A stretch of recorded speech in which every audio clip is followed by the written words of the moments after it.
जैसा कि अभी तक हमने जाना कि क्रिस्टलीय ठोसों के अवयवी कण एक निश्चित क्रम में व्यवस्थित रहते हैं, लेकिन कभी कभी ये व्यवस्था बिगड़ जाती है, इसमें अनियमितता उत्पन्न हो जाती है। ये कई कारणों से हो सकता है। कभी क्रिस्टल को ऊष्मा देने की वजह से, या फिर जो क्रिस्टलाइजेशन प्रोसेस होती है, क्रिस्टलीकरण की क्रिया होती है, यदि उसमें तेजी ला दी जाए या हड़बड़ी कर दी जाए तो क्रिस्टल जो बनते हैं वो पूरी तरह से शुद्ध नहीं बनते और उनमें अशुद्धियाँ उत्पन्न हो जाती हैं। यानी कि किसी क्रिस्टल जालक में एक परमाणु के चारों ओर जो विभिन्न परमाणुओं की आदर्श व्यवस्था होती है उसमें अनियमितता उत्पन्न हो जाती है, जिसे हम क्रिस्टलीय दोष कहते हैं। ये दोष किसी एक परमाणु की वजह से भी हो सकता है, जिसे हम बिंदु दोष कहते हैं, या फिर किसी पूरी परमाणु की एक लाइन दोषयुक्त हो सकती है।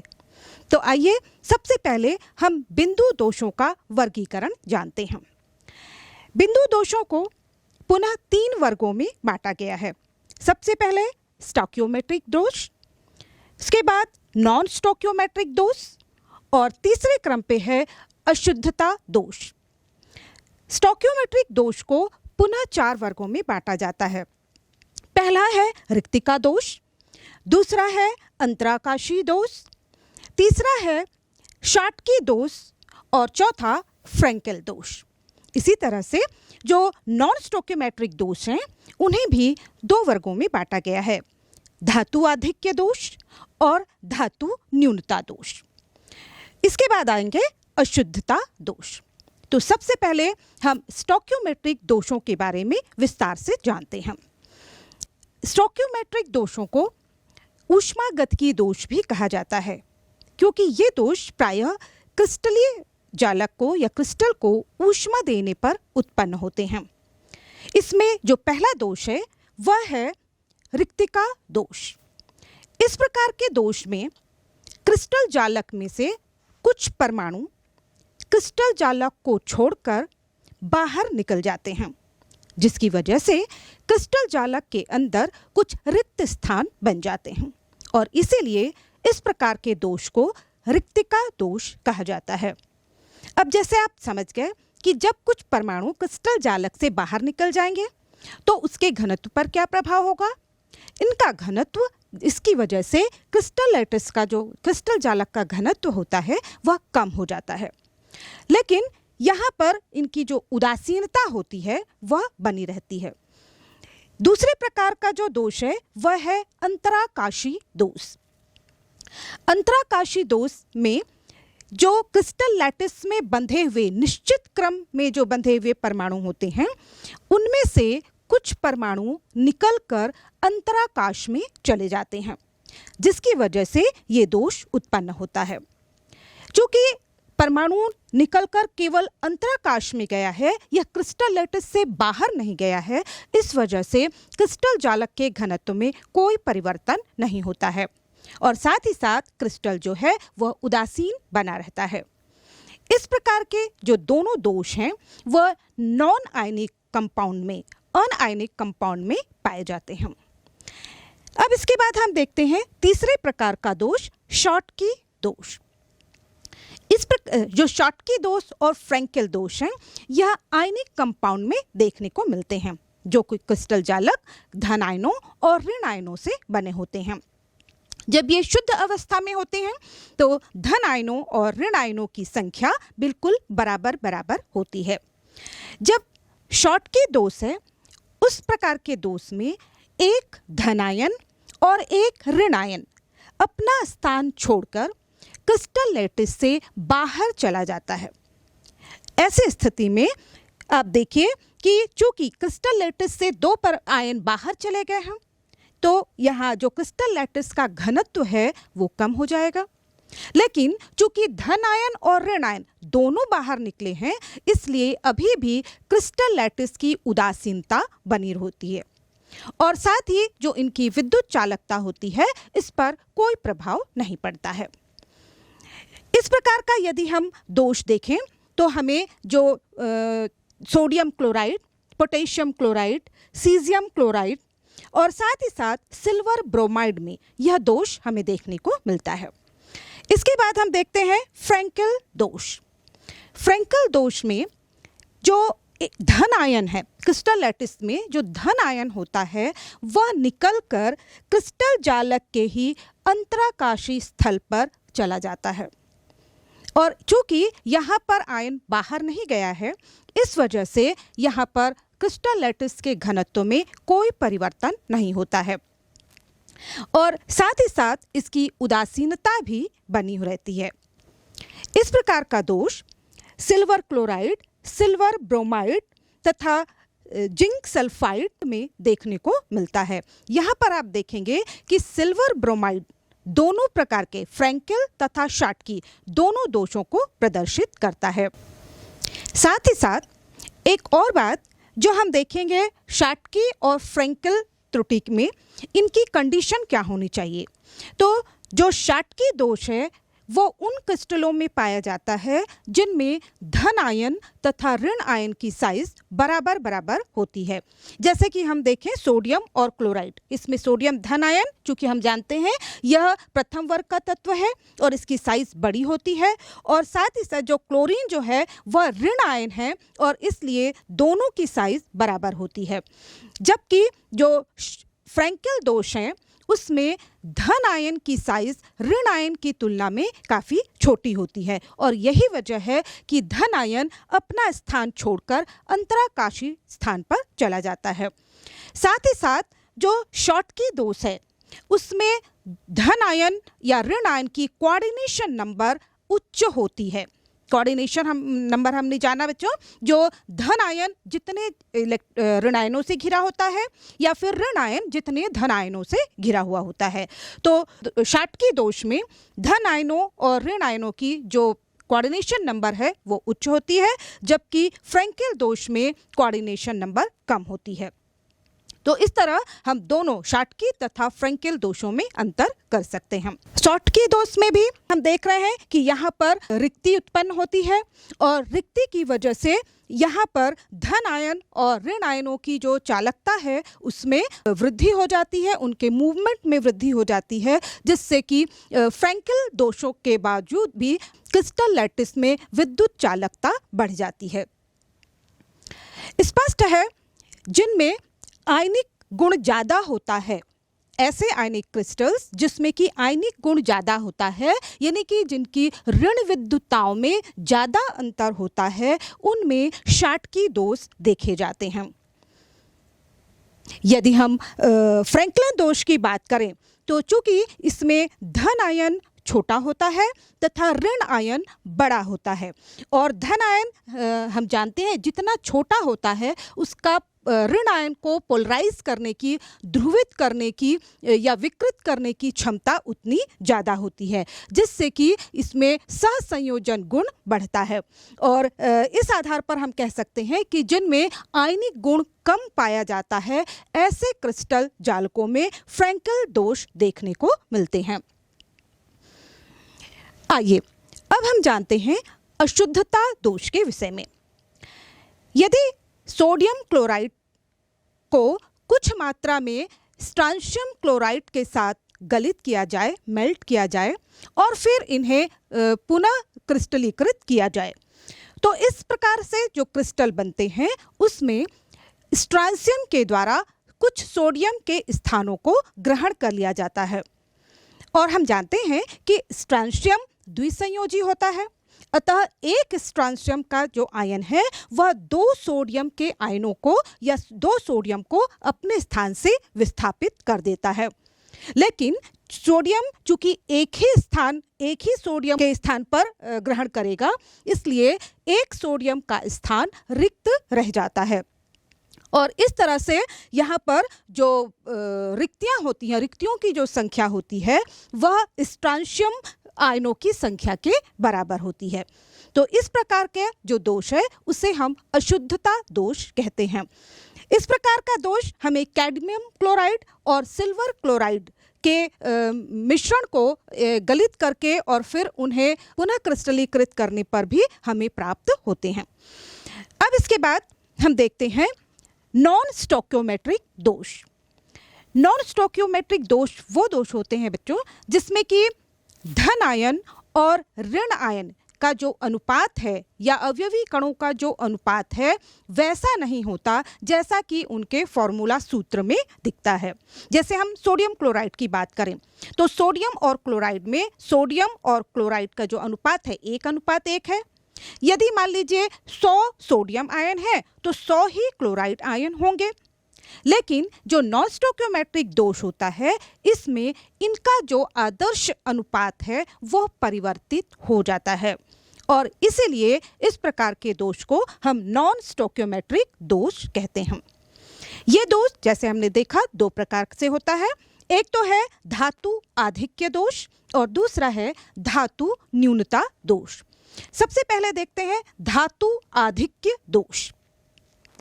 यदि आप इस क्रिस्टल लैटिस पर देखें तो इसमें आप देखेंगे कि धन आयन और ऋण आयन एक निश्चित क्रम में व्यवस्थित हैं। धातु आधिक्य दोष, यहाँ पर धातु से तात्पर्य धन आयन से है क्योंकि हम जानते हैं जो धन आयन धातुएं होती हैं वो धन आयन बनाने की प्रवृत्ति रखती हैं। तो धातु आधिक्य किसी भी क्रिस्टल लैटिस में 2 प्रकार से उत्पन्न हो सकता है। या तो क्रिस्टल लैटिस में से कोई ऋण आयन बाहर निकल जाए या फिर कोई धन आयन क्रिस्टल लैटिस में आ जाए। इस तरह से जो धातु आधिक्य दोष है उसे हम पुनः 2 वर्गों में बांट सकते हैं। एक ऋण आयन रिक्तियों के कारण धातु आधिक्य दोष और दूसरा अतिरिक्त धन आयनों के अंतराकाशीय स्थल पर उपस्थित होने के कारण धातु आधिक्य दोष। पहले जानते हैं ऋण आयन रिक्तियों के कारण धातु आधिक्य दोष। मान लीजिए हमारे पास सोडियम क्लोराइड का एक क्रिस्टल है। यदि जिसमें कि सोडियम और क्लोराइड के जो आयन है एक निश्चित क्रम में व्यवस्थित हैं तथा उनकी संख्या भी बिल्कुल बराबर है। यदि सोडियम क्लोराइड को सोडियम वाष्प की उपस्थिति में गर्म किया जाता है तो ऐसी स्थिति में जो सोडियम वाष्प में उपस्थित सोडियम है वह सोडियम आयन में परिवर्तित होता है और साथ ही अपने इलेक्ट्रॉन निकालता है। अब ये जो सोडियम आयन बना यह क्रिस्टल लैटिस में उपस्थित एक ऋण आयन को आकर्षित करता है और उसके साथ मिलकर सोडियम आयन और क्लोराइड आयन दोनों मिलकर सोडियम क्लोराइड का फॉर्मेशन कर लेते हैं। साथ ही साथ यहाँ पर जो सोडियम के द्वारा इलेक्ट्रॉन निकाला गया है वह इलेक्ट्रॉन उस क्लोराइड के स्थान को ग्रहण कर लेता है और इस प्रकार से जो दोष उत्पन्न होता है उसमें हम देखेंगे कि क्रिस्टल जालक में क्या क्या परिवर्तन होते हैं। सबसे पहले तो हम देखें कि क्योंकि यहाँ पर एक ऋण आयन क्रिस्टल लैटिस से बाहर चला गया है तो इसके घनत्व में कमी आ जाएगी। दूसरी ओर हम देखें कि यहाँ पर अभी भी चूंकि एक ऋण आयन बाहर गया है उसके साथ में एक इलेक्ट्रॉन अंदर आ गया है, यानी कि अभी भी जो क्रिस्टल लैटिस है उसकी न्यूट्रलिटी उदासीनता बनी हुई है। तीसरे स्थान पर हम देखें कि चूंकि यहाँ पर एक मुक्त इलेक्ट्रॉन एक फ्री इलेक्ट्रॉन आ गया है इसकी वजह से क्रिस्टल की चालकता में वृद्धि हो जाती है। साथ ही चूंकि हम जानते हैं कि किसी क्रिस्टल या धातु का जो चुंबकीय व्यवहार है पैरामैग्नेटिक कैरेक्टर है वह अयुग्मित इलेक्ट्रॉनों की वजह से होता है, तो यहाँ पर एक इलेक्ट्रॉन आ जाने की वजह से इसके पैरामैग्नेटिक कैरेक्टर में वृद्धि हो जाती है। तो हम देखेंगे जो साधारण सोडियम क्लोराइड होता है वो डायमैग्नेटिक की तरह व्यवहार करता है। यदि हम उसको चुंबकीय क्षेत्र में रखें तो वो वहाँ से प्रतिकर्षित होगा, लेकिन यदि इस दोष युक्त जो सोडियम क्लोराइड है उसको हम वहां पर रखें तो वह पैरामैग्नेटिक स्वभाव प्रदर्शित करेगा। इसके अलावा एक सबसे बड़ी बात जो हम देखें कि ये जो फ्री इलेक्ट्रॉन यहाँ पर उपस्थित हुए हैं ये फ्री इलेक्ट्रॉन के कारण इस क्रिस्टल जालक में एक विशेष गुण आ जाता है और इस जो इसके रंगीन बना देता है।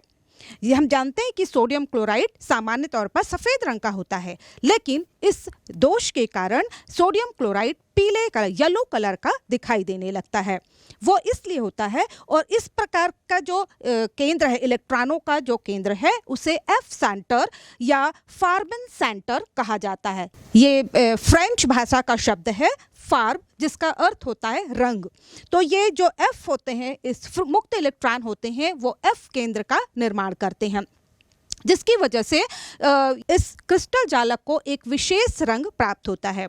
ये मुक्त इलेक्ट्रॉन निश्चित तरंग दैर्घ्य वाली ऊर्जा को, विकिरणों को अवशोषित करते हैं और निश्चित ऊर्जा वाली विकिरणों को अवशोषित करते हैं और उच्च ऊर्जा स्तर पर चले जाते हैं, और जब ये वापस आते हैं तो पूरक विकिरणों को उत्सर्जित करते हैं, जिसकी वजह से जो क्रिस्टल जालक है वह रंगीन दिखाई देने लगता है। तो इस तरह से हम देखें कि ऋण आयन रिक्तियों की वजह से जो दोष उत्पन्न होता है, उसमें क्रिस्टल जालक में बहुत से गुण आ जाते हैं। साथ ही साथ इसी तरह से हम देखें कि यदि लिथियम क्लोराइड में यह दोष उत्पन्न होता है तो लिथियम क्लोराइड पिंक कलर का दिखाई देता है, और साथ ही पोटेशियम क्लोराइड में यह दोष उत्पन्न होता है तो यह बैगनी कलर का दिखाई देता है। तो इस तरह से एफ सेंटर बनने की वजह से जो क्रिस्टलों में अलग अलग कलर उत्पन्न हो जाते हैं। इसके बाद हम देखते हैं दूसरे प्रकार का अतिरिक्त धन आयन के अंतराकाशीय स्थान पर आ जाने की वजह से जो दोष उत्पन्न होता है, धातु आधिक्य दोष उत्पन्न होता है। इसे हम जिंक ऑक्साइड के उदाहरण के द्वारा समझ सकते हैं। देखिए, ये हमारे पास ये जिंक ऑक्साइड का एक क्रिस्टल है, जिसमें कि जिंक आयनों, जिंक 2+ आयन तथा ऑक्सीजन 2- आयनों का निश्चित क्रम में व्यवस्थित है। अब यहाँ पर यदि इस क्रिस्टल लैटिस में कोई एक जिंक आयन बाहर से अंतराकाशीय क्षेत्र में आ जाए, तो ऐसे स्थिति में यहाँ पर एक धन आयन की वृद्धि हो जाएगी, और साथ ही साथ चूंकि यहाँ पर जिंक आयन आएगा, उसके साथ साथ उसके 2 इलेक्ट्रॉन भी आएंगे। तो इसकी वजह से, इस प्रकार के दोष की वजह से क्रिस्टल जालक में कौन कौन से परिवर्तन होंगे। सबसे पहले तो हम देखें कि चूंकि यहाँ पर एक धनायन बाहर से अंदर आ रहा है, इसलिए इसके घनत्व में वृद्धि हो जाएगी। दूसरा, चूंकि यहाँ पर इलेक्ट्रॉन, मुक्त इलेक्ट्रॉन आ रहे हैं, इसलिए इसके पैरामैग्नेटिक कैरेक्टर में भी वृद्धि होगी। साथ ही साथ मुक्त इलेक्ट्रॉनों की वजह से क्रिस्टल ज़्यादा विद्युत का सुचालक हो जाएगा। साथ ही साथ इन मुक्त इलेक्ट्रॉनों की वजह से इनमें रंग भी उत्पन्न होगा। जैसे कि हम देखें, जिंक ऑक्साइड सामान्य ताप पर सफ़ेद रंग का होता है, लेकिन जब इसमें यह दोष उत्पन्न हो जाता है तो यह येलो कलर का, पीले कलर का दिखाई देता है। तो इस तरह से हम देखते हैं कि जो नॉन स्टोकियोमेट्रिक दोष हैं या धातु आधिक्य दोष हैं, इसकी वजह से क्रिस्टल जालक में अनेक गुण उत्पन्न हो जाते हैं। आइए अब हम जानते हैं धातु न्यूनता दोष को। जैसे कि नाम से स्पष्ट है, यहाँ पर धातु यानी कि धन आयनों की कमी हो जाती है। इस प्रकार के दोष प्रायः उन धातुओं के द्वारा या यौगिकों के द्वारा प्रदर्शित किए जाते हैं जिनमें की धातु एक से अधिक ऑक्सीकरण अवस्था प्रदर्शित करती है। उदाहरण के लिए हम यहाँ पर आयरन ऑक्साइड का उदाहरण लेते हैं। यहाँ पर इसके क्रिस्टल जालक में आप देख रहे हैं कि आयरन 2+ आयन और ऑक्सीजन - आयन एक क्रम में व्यवस्थित हैं। यदि यहाँ पर एक Fe2+ आयन इस क्रिस्टल लैटिस से बाहर चला जाए तो उसके कारण जो दोष उत्पन्न होगा उसे हम धातु न्यूनता दोष कहेंगे। अब इस प्रकार के दोष के कारण इस क्रिस्टल लैटिस में क्या क्या परिवर्तन होंगे। सबसे पहले तो यहाँ पर देखिए, जब धन आयन एक Fe2+ आयन बाहर निकला है तो इससे धन आयन में कमी आ जाएगी। लेकिन यहाँ पर चूंकि हम जानते हैं आयरन +3 ऑक्सीकरण अवस्था भी प्रदर्शित करता है, इसलिए इसके उदासीनता को बनाए रखने के लिए आसपास के जो 2 Fe2+ आयन हैं वह Fe3+ आयन में परिवर्तित हो जाएंगे। और इस तरह से जो क्रिस्टल लैटिस की उदासीनता है वह बनी रहेगी। तो यहाँ पर हम देखें, चूंकि एक धन आयन बाहर निकल गया है, इसलिए क्रिस्टल लैटिस के घनत्व में कमी आ जाएगी। साथ ही साथ यहाँ पर जो इलेक्ट्रॉन होंगे वो अंतराकाश में स्थान बना लेंगे। इसकी वजह से धातु की चालकता भी बनी रहेगी। और इस तरह से हम देखते हैं कि धातु न्यूनता दोष की वजह से धातु में कौन कौन से परिवर्तन होते हैं।